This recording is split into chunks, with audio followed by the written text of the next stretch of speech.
Okay, let's dive in. You know that moment? You're speaking English, things are going okay, and then, bam, nothing. Your mind just goes blank. You freeze up. Maybe an slips out. Yeah, that awkward pause. Exactly. And that smooth, confident vibe you were aiming for, Yeah. gone.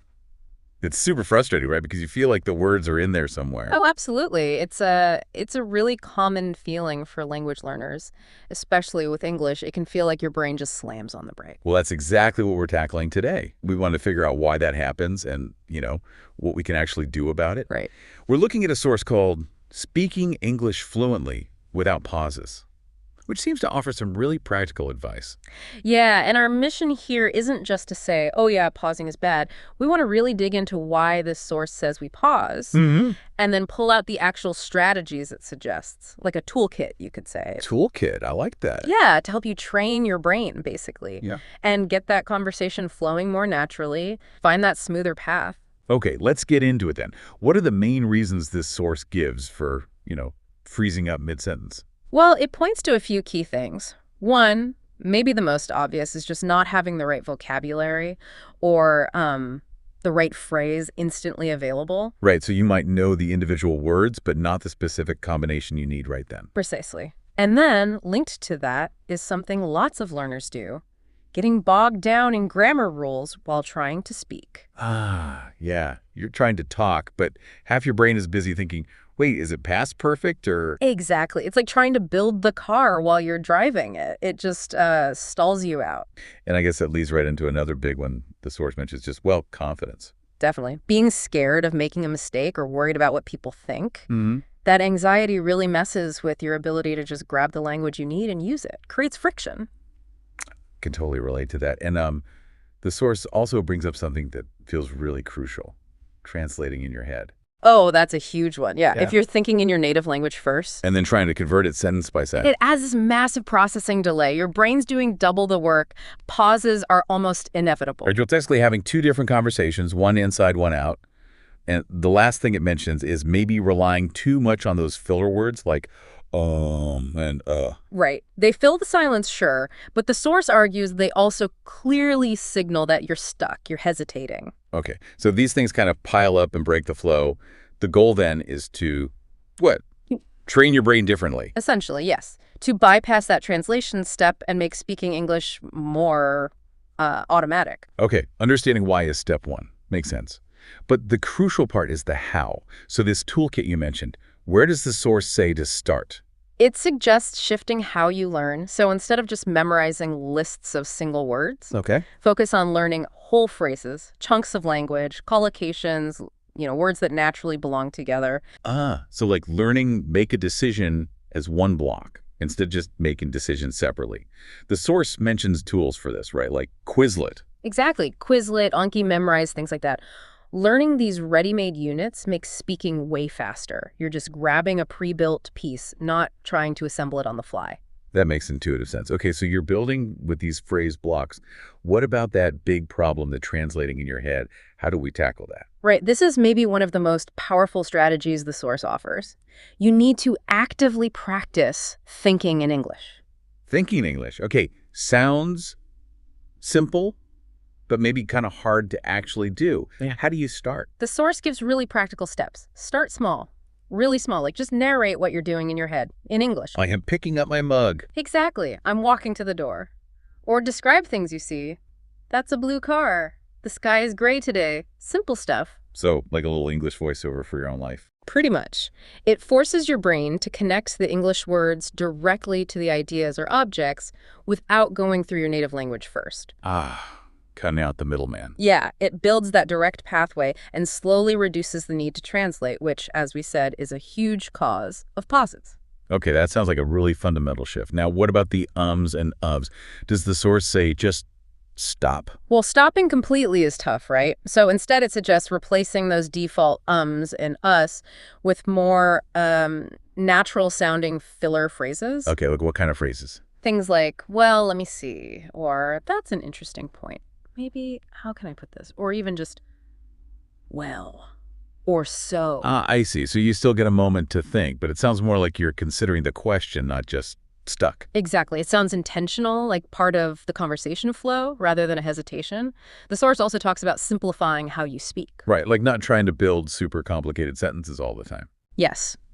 Trying to construct these long, elaborate sentences in real time. That's just asking for trouble, asking for pauses. The source says, aim for simple, clear, correct English first.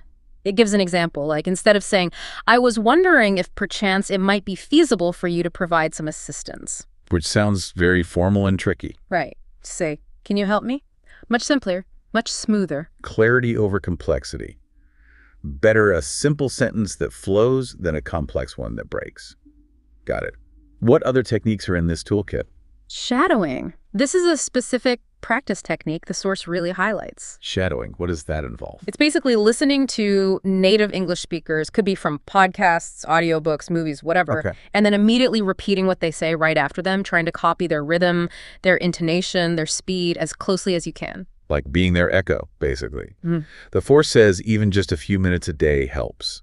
Yeah, even 5 minutes consistently. And it's powerful because it trains your mouth and your brain to actually produce the sounds and rhythms of English more automatically. It builds that physical side of fluency. That seems manageable, just 5 minutes.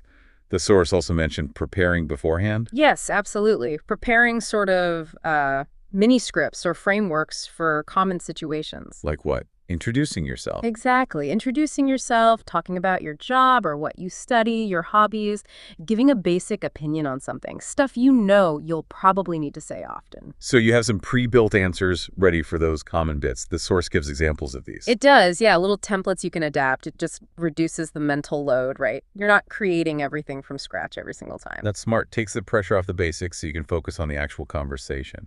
What about how fast we speak? Yes. The source really emphasizes this. Slow down and breathe. Slow down. But wouldn't you think faster is more fluent? That's the intuitive thought, but the source argues the opposite. Trying to rush actually puts more pressure on your brain, making it harder to find words and leading to more pauses and mistakes. It advises finding a comfortable, maybe slightly slower pace. Take natural breaths, and this is key, is that use pauses strategically. Wait, use pauses. But we're trying to avoid pauses. I know, it sounds weird. But think about it. A short, intentional pause can make you sound more thoughtful, more in control. It gives you a second to collect your thoughts, and it gives the listener a second to process. It's rephrasing the pause not as a failure, but as a communication tool. That's a really interesting shift in perspective. A pause can be powerful. Okay, what's the last piece of the puzzle here? Practice and feedback. Specifically, the source suggests recording yourself speaking. Ooh, yeah. That always feels a bit cringy, listening back to yourself. It can be, definitely. That's all. But it's so valuable. You'll actually hear where you pause, what fillers you use, where your rhythm might be off. The source says just pick one thing to improve each time. Okay, manageable chunks again? And then the most important part. Practice in real conversations. You have to use it. Right. All the practice methods lead up to actually talking to people. Absolutely. The source mentions apps like Tandem or HelloTalk, finding language partners, maybe joining online groups. Real interaction is where it all comes together. It even gives a sample daily plan to combine all these things. It really pulls it all into a routine. And it finishes with some clear takeaways, right? Mistakes to avoid. Yeah, it reinforces the big ideas. Think in English. Learn phrases, not just words. Keep sentences simpler sometimes. Use linking words like, so, anyway, well, to connect ideas smoothly. Accept that mistakes will happen. Practice regularly. And this is important. Notice and celebrate your progress, even small steps. Celebrating wins keeps you going. And the mistakes to avoid, like don't aim for perfection straight away. Exactly. Don't wait till it's perfect. Don't rely on translating. Watch out for too many ums. Don't speak too fast. And maybe the biggest one, don't let fear stop you from speaking at all. That fear really is the killer, isn't it? The source points to more resources, too. It does, yeah. App recommendations, channels, places to keep learning. And the final thought it leaves us with is pretty encouraging. Very. Fluency isn't about being lightning fast or never making a mistake. It's about communicating clearly, confidently, without constantly getting stuck. Every time you speak, you're building that muscle. Practice, be patient, trust the process. That's the core message. Okay, so wrapping up this deep dive, the main message from this source is actually really positive, isn't it? Those pauses, they're not usually a sign you're fundamentally bad at English. Not at all. They're often just symptoms, like you said. Symptoms of habits like translating or overthinking grammar, or maybe just not having those ready-made phrases easily accessible. And the great news is, fluency, meaning speaking confidently and clearly without freezing, that's a skill. It's something you can actively train. Absolutely. This toolkit we've talked through, thinking in English, learning chunks, using better fillers, simplifying, shadowing, recording yourself, getting real practicing, these are all concrete things you can do. They all work together to kind of rewire those old habits. Exactly. Build that automaticity. So here's a final thought for you, drawing from what we've discussed. What if you start seeing those small pauses or those moments where you use a phrase like, let me think, not as failures, but actually as signs of confidence, as tools you're using intentionally? Flipping the script on the pause itself. Yeah. Or maybe consider this. The source puts a lot of emphasis on just accepting mistakes, focusing on getting your message across rather than being perfect.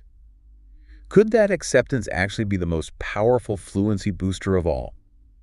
Which one of these strategies feels like something you could maybe try, even just a little bit, starting today? Just picking one small thing can really start the ball rolling. Definitely something to think about. And that concludes our deep dive on speaking English more fluently.